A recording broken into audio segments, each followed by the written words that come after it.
This is Jenny Christensen with Friendly Podcasts, brought to you by the Friends Council on Education.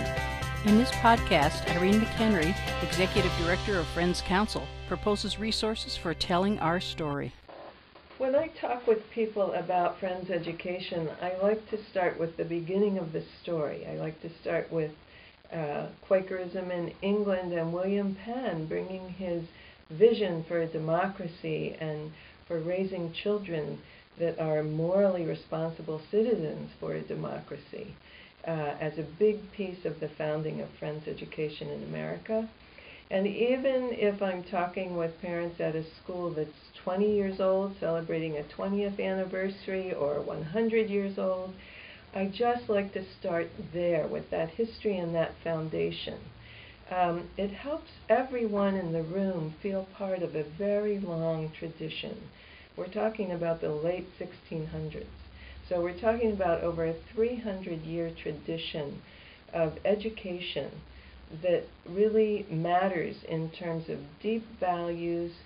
The research shows caring teachers, a culture of reflection, inquiry-based learning, service learning, and all of those topics open doors for conversation with people who may be potential donors.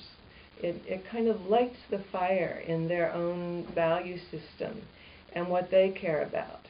And then I learned someone else's history and connection to Friends Education, and it just makes for a very sound, inspiring conversation about what we're all passionate about together. I'd like to point out that the Friends Council website has a new look and a new organization. So on the far right menu, which is called About Friends Education, there are a lot of stories about the history, the mission, and the values. And this text is available for all of our schools to use. Many of our schools have used this in their newsletters, in their promotional literature. So please, I hope that all of our schools take advantage of the many resources on the Friends Council website. Thanks for joining us for Friendly Podcasts, brought to you by the Friends Council on Education, produced by Jenny Christensen at Strategy for Growth.